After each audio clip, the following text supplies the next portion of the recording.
This is a preview of the lecture video on the topic abdominal mass sonographic differential diagnosis.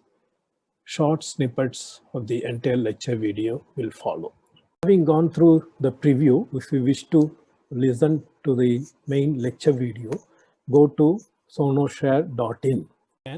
Or clinician may have felt a mass and or abdominal distension, or a previous scan report would have said a mass, or when you are doing reported as abdominal mass and now you see a mass in the right adrenal area and color Doppler there is and now postnatally you see that it is complicated and there is lot of debris inside so of the mass, and to know the organ of origin or if not possible a plane of origin, and characterization to know the organ of or plane of origin.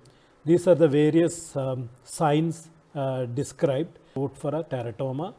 And if you see the pseudo kidney appearance, like here, you know that it is a bowel mass. And if you see the high frequency scan, you get the pattern recognition. What do you see here?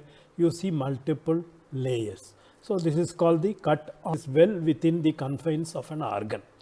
So there is no doubt about the origin of see a large mass arises from a small organ, and as a result the organ is not seen. So here so this is called the beak sign. So if it is present, we know that the mass is arising from the organ. Multiple masses in the kidney, and you see the beak sign in better similar to the claw. So that is the kidney and that is the mass, and you see the not arising from the organ. They are close together but not arising from the organ sign. Here what happens is an organ is embedded within the mass. So here there is a bowel loop which is embedded in a large, it is a sign of retroperitoneal lymph node mass. It's a mass in the renal fossa. It has got the shape of the kidney, and so it is an enlarged. See the cyst which is continuous with the common hepatic duct, confirming that it is a choledochal cyst. Now in case 1, use the high frequency scan, you see the liver, gallbladder, you see the cyst, and you see the gut signature. So that means as seen here a lipoma and cysticercosis clearly within the abdominal wall. And you see the nice movement shows that it is intra-abdominal. Scan of the left flank, and this is a transverse scan of the again a transverse scan of the left flank at a little high. In this section you see the tail of pancreas which is normal, and stomach again looks normal in both the sections. So all the possible organs are excluded. That narrows down to the mass arises, and you see the dilated ureter and the mass. So this is a ureteric tumor producing obstruction and high to it, and you see the cervix within the cyst, confirming that it is a hematocolpos. Another case, and high frequency shows again the mass. So whether it is a mass or a fecal mass, you put on the color, you see a large vessel supplying the mass. So single vessel supplying the mass and branch. A mass in the region of the pancreas, the superior mesenteric vein is anterior. So if it is a pancreatic mass, then it should be pancreas. There is a large mass in the mid-abdomen, and color Doppler shows superior mesenteric artery coursing through it, near to the aorta and IVC, and you see the superior mesenteric vein. So the mass is surrounded by duodenum. If you see the stomach, there is a beak of the stomach, so it could be from the stomach. So you give oral fluid, you press release with the color Doppler, you see flow away and flow towards across the breech. So whether it is a fecal mass or polyp, you put on the color, you see flow inside making 1 hour, it remains the same, making that it is abnormal, and it is a Meckel's diverticulum.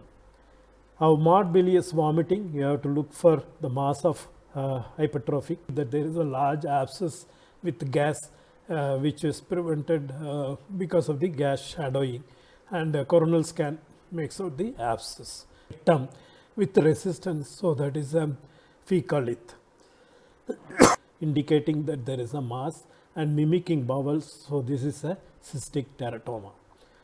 And imagine if we repeat the scan after some time, or go to the laterally and do the section. Sequence is very useful.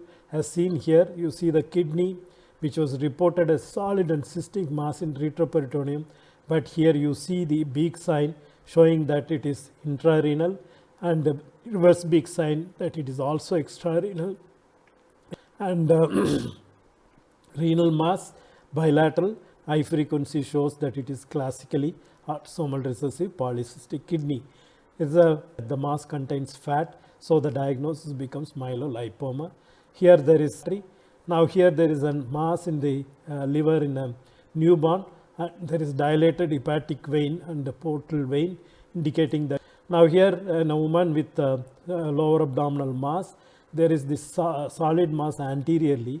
With shift of position, it also shifts, indicate you see a mass inside, and with change in position it shifts, so you diagnose calculus.